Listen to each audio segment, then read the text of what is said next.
Salut tout le monde! Avant de commencer la vidéo, je tiens à préciser que celle-ci sera en audio. En effet, moi je suis aveugle, donc c'est compliqué de me filmer. Là j'ai réussi, mais je vais pas rester dans cette position 20 ans. Donc du coup, je vous retrouve pour la vidéo en audio. J'espère que le contenu, lui, restera le même pour vous. Goodbye!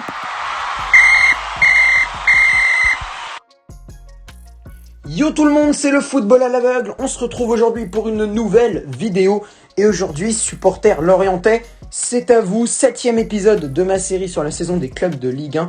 Et on s'intéresse aujourd'hui aux supporters bretons et plus principalement au FC Lorient. Donc les 5 statistiques à retenir plus le parcours en Coupe de France. On commence tout de suite. Il n'y aura pas d'avis de supporters parce que j'en ai pas trouvé, ni de parcours en Europe parce que dans 99,9% des cas, il n'y a pas de club d'anciens de promus en Europe. Mais c'est possible dans 0,1% des cas que le club ait fait une saison de malade. Mais après, c'est pas souvent. C'est plutôt en fait les clubs quand ils montent en Ligue 1. L'année où ils montent, l'année où ils sont montés, ils font un truc qui les amènera en Europe la saison prochaine. Là ouais, mais être en Europe direct, se qualifier en Europe quand t'es en Ligue 2 et la jouer après quand t'es promu de Ligue 1, c'est très très compliqué parce qu'il faut gagner la Coupe de France et on sait que les clubs de Ligue 2 généralement ils la gagnent pas. Guingamp l'avait fait en 2009, moi je me souviens. Bref, c'est pas le sujet. Aujourd'hui du coup, le FC Lorient, donc les 5 statistiques à retenir plus le parcours en Coupe de France, c'est parti. Donc les 5 statistiques à retenir, le classement général pour commencer. Et ben le classement il est malgré tout pas très très bon pour les Lorientais malgré un maintien acquis à la 38e journée, hein. Ils étaient vraiment pas maintenus, ils ont même fini barragiste un moment, mais heureusement grâce aux mauvais résultats de Nantes et de Brest, ils ont réussi et grâce à leur but égalisateur aussi, hein. Grâce à leur but égalisateur face au RCSA, ils ont réussi à se sauver les Merlus, et donc classement général 16e avec 42 points, donc c'est un classement, franchement, en soi le classement est mauvais, mais quand tu vois qu'avant ils étaient 19e, voire 20e, je crois qu'ils ont effleuré la 20e place, ils y étaient même je crois pendant 2-3 journées, franchement c'est très bien. Et le sursaut d'orgueil a eu lieu lors du match Dijon-Lorient, ils étaient menés 2-1 à la mi-temps, et d'un coup bam, victoire finale 3-2 avec Terem Moffi et Yohan Wissa en feu, qui l'ont été après pendant tout le reste de la saison, et c'est à partir de ce Dijon-Lorient que les Lorientais se sont mis à avoir un gros sursaut, et bam, à enchaîner les prestations intéressantes, avec notamment une victoire face à Paris, 3-2. On s'en souvient côté parisien, et c'est pas un super souvenir. Bref, bah quoi, non mais bah si, fallait en parler. Bref, donc du coup, les Lorientais qui ont fini 16e avec 42 points, on poursuit avec le meilleur buteur lorientais. Il s'agit de Terem Ibogor. Alors moi je dis pas Igobor, je sais pas. Moi son deuxième prénom je ne le dis pas. Je sais que le Ligue 1 Uber Eats le dit, mais c'est libre à eux. Moi je ne le dis pas. Donc Terem Moffi, meilleur buteur lorientais, l'attaquant nigérian qui pour moi méritait largement d'être international. Il a marqué 14 buts cette saison. 14, alors c'est sûr que comparé à des Yilmaz ou à des Mbappé, c'est un peu minimal. Mais franchement, 14 pour un mec pour un club qui a failli être relégué, qui était relégué à la 38e journée, pendant la 38e journée qui était relégué et tout, 14 buts, c'est vraiment une performance exceptionnelle, c'est vraiment une performance brillante pour Terem Moffi, et même c'est la doublette d'attaque Wissa Moffi, Wissa Moffi comme tu veux, qui a été super. Même Yohan Wissa, alors j'ai pas son statistique de but parce que je me suis intéressé qu'au meilleur buteur et pas au co-meilleur buteur, mais je suis sûr à 100,3% que Yohan Wissa est co-meilleur buteur derrière Terem Moffi.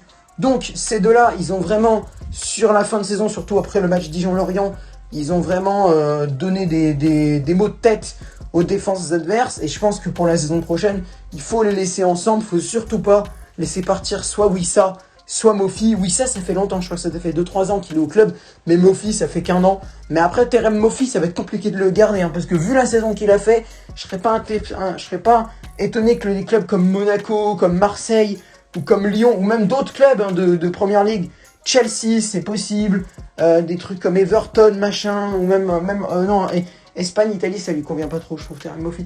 Terem Moffi, je dirais plutôt Angleterre. Donc franchement, ouais, Chelsea. Terem Moffi à Chelsea. Après est-ce qu'il va être beaucoup utilisé? Telle est la question.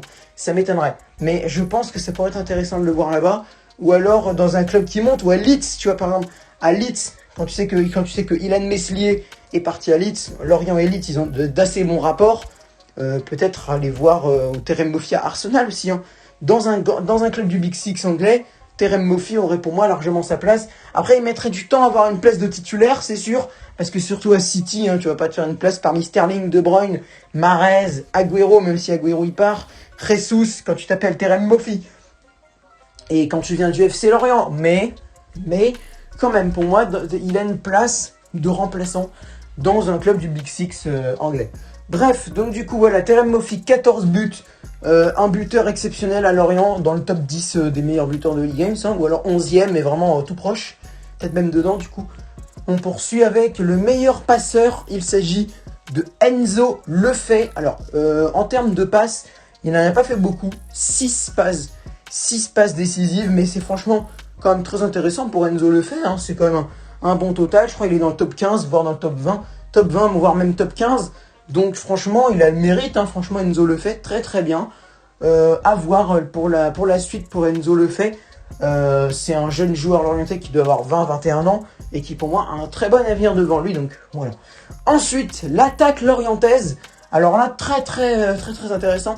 Bon après, quand t'as Moffi qui a marqué 14 buts, évidemment que tu vas pas te retrouver avec 30-35 buts. Mais c'est quand même très intéressant. 50 buts marqués, même total que Brest. Donc franchement, ben pour un possible relégable, franchement 50 c'est très honorable, hein, franchement. Après la paire Moffi, oui, ça a beaucoup aidé, mais comme je dis, c'est pas c'est franchement grandiose. Et en plus c'est là, j'ai l'habitude de calculer combien combien les meilleurs buteurs de club ont influencé l'attaque de leur équipe. Bah là, Moffi, il l'a fait environ un quart. Parce que 14, 28, 42, ouais, s'ils avaient marqué 6 buts de plus, là, ça aurait été un quart. Mais on peut même dire que c'est un peu plus d'un tiers. Il a influencé un peu plus d'un tiers des buts de son équipe. Il est impliqué sur un peu plus de 1 but sur 3 du FC Lorient, ce qui est franchement exceptionnel. Et 50 buts pour le FC Lorient, c'est tout à fait honorable. Par contre, ce qu'on a après... ça c'est vraiment horrible. Seulement 5 clean sheets cette saison. Seulement 5. Un peu plus. Un match sur 7 où ils encaissent 0 but. Un peu plus d'un match sur 7 où ils encaissent 0 but. Tous les 7 matchs. Mais c'est pas assez. C'est largement pas assez. Surtout quand franchement, quand tu vois les gardiens qu'il y a à Lille. À Lorient, pardon, qu'est-ce que je raconte? À Lorient. C'est pas mauvais quand même. Paul Nardi, il a été à Monaco. Nardi, c'est un mec que j'aime bien. Et derrière, t'as aussi Mathieu Dreyer. Un ancien de 3 qui a beaucoup d'expérience dans les cages, que ce soit en Ligue 1 ou en Ligue 2. Bah Dreyer, voilà. Et Dreyer, il a été quand même assez intéressant. Et le retour de Nardi dans les buts de Lorient, franchement, ça a été mieux en fin de saison. Mais 5 clean sheets seulement, c'est largement pas assez. Après, est-ce que c'est la défense lorientaise? Ça m'étonnerait parce que la défense lorientaise, elle est quand même pas mal, moi j'aime bien. Après, il y a quelques petits défauts, hein. Faudrait que je me penche un peu plus sur le cas lorientais pour pouvoir vous donner ces défauts. Mais cette défense n'est pas non plus horrible. Et pour moi, le gardien, ça va en vrai.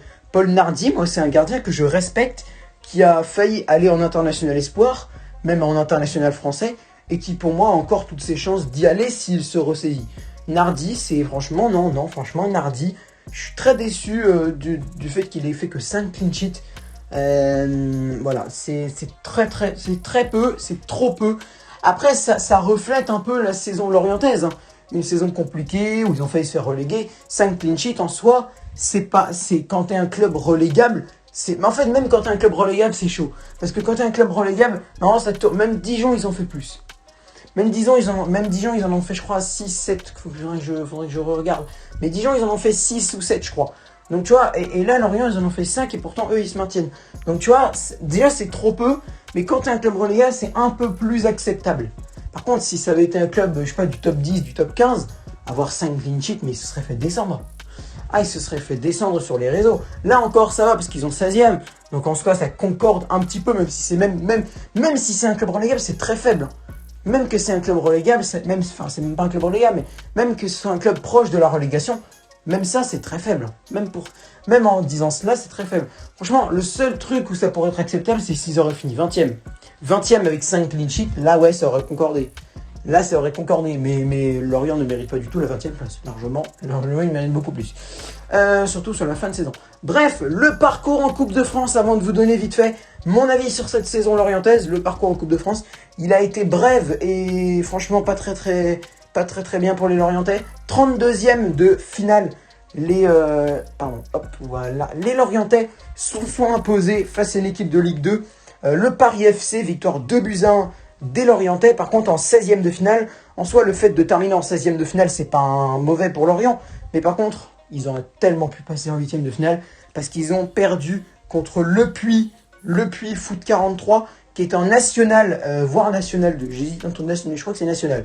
Qui était en national, mais relégable de national, voire national 2. J'hésite. Mais je crois qu'il... quoique. Je sais pas. En tout cas, c'était Le Puy, c'est un club, ouais, on va dire que c'est national 2, parce que je crois que c'est national 2. Un club de national 2, et ils ont perdu 1-0, incapable de lancer des offensives, complètement remué par Le Puy, complètement muselé par les défenseurs, le gardien qui a écœuré les joueurs lorientais. Franchement, c'est pas acceptable selon moi. Le fait de finir en 16e, c'est ok, ça peut arriver de finir en 16e, mais contre cet adversaire-là, ils auraient pu passer en 8e 20 fois contre eux. En 8e de finale, ils auraient pu passer ça 20 fois. Ils auraient pu vraiment aller en 8e de finale et je sais pas qui Le Puy avait affronté, mais ça aurait pu faire un bon match. Je crois que c'est Le Puy Nancy, un peu un genre. Donc voilà, et Lorient en plus après, s'ils avaient affronté Nancy, ben Lorient-Nancy ça va. Nancy c'est à leur portée, ils auraient pu carrément aller en quart de finale. Et ainsi de suite, tu vois. Donc là vraiment ils ont perdu. Là c'était vraiment une des pires performances de la saison lorientaise. Et c'est vraiment le fait de finir en 16e ça va. Mais contre cet adversaire-là, pour moi c'est pas acceptable. Et je pense que les supporters lorientais sont totalement d'accord avec moi. Bref, donc, pour récapituler vite fait la saison lorientaise, c'est une saison qui avait très mal commencé. Les Lorientais qui étaient relégables, voire même 20e. Je pense que, comme j'ai dit tout à l'heure, il y avait à mon avis 1, 2, 3, 4 journées où les Lorientais étaient 20e. Peut-être pas de suite, mais à mon avis, ils ont dû flirter entre la 20e, la 19e et la 18e place. Mais ensuite, lors de ce Dijon-Lorient, qu'ils ont fini par remporter 3-2, ils étaient menés à la mi-temps 2-1. Et ensuite, bam, 2-2, et ensuite, bim, 3-2. Et derrière, tout s'est enchaîné, les Lorientais ont commencé à asphyxier les défenses adverses, ont commencé à prendre des points par-ci par-là, contre les grandes équipes, que ce soit Paris, et même je crois qu'ils ont fait ça contre Monaco, ou je sais plus, non pas, je sais plus, Lille, Lyon, Monaco, je sais plus. Mais en tout cas, il n'y a pas que Paris qui a eu ça, même ils ont fait galérer l'Olympique de Marseille il n'y a pas longtemps, une défaite 3-2, voilà, les Lorientais ont le mérite d'avoir été franchement très intéressants cette fin de saison. Je suis méga content qu'ils soient restés. Et j'espère, parce qu'avec la valse des entraîneurs, après vous me direz oui mais c'est des gros entraîneurs qui bougent. Ok, mais quand même, j'ai pas envie que Christophe Pélissier parte de Lorient. Parce que franchement, Pélissier pour moi, c'est l'un des 5 meilleurs entraîneurs de Ligue 1, clairement. Enfin en France, l'un des 5 meilleurs entraîneurs français de Ligue 1. Moi même, voire même l'un des 5 meilleurs entraîneurs tout court de Ligue 1. Pourquoi? Parce que Christophe Pélissier, vous avez vu, avec Amiens, il a réussi à faire des trucs de ouf. Ils se sont fait descendre, mais je crois qu'il était plus avec Amiens. Je crois qu'il avait arrêté. Non, c'était Lucas Elsner qui était avec Amiens. Tu vois, donc avec Amiens, il a fait des trucs de malade. Il les a fait monter en Ligue 1. Il les a fait, je crois, finir 10e de Ligue 1, tout le genre. Ensuite, il est allé à Lorient. Il a fait monter Lorient. Il a fait maintenir Lorient avec un jeu super plaisant à regarder. Désolé, mais là, non, franchement, Christophe Pélissier, j'adore. Franchement, ce mec, je veux le voir, je sais pas, quelque part à Guingamp. Bah, viens à Guingamp. Viens à Guingamp, mon gars. Si tu veux, ok, d'accord. Je t'autorise à quitter Lorient, mais à une seule condition, que tu vas dans un club breton, et plus précisément à Guingamp. Même si parce que nous, on a... Franchement, je ferai peut-être une vidéo pour ça, mais les supporters guingampais, si vous regardez cette vidéo, franchement, je vous dis clairement, moi, je suis pas confiant avec le Stéphane Dumont, là. En ce moment, tu te récupères pas un entraîneur adjoint, je suis désolé. J'ai peur. J'ai peur de ce qu'on va avoir. Stéphane Dumont, bah, je le connais pas et tout. Je suis pas confiant.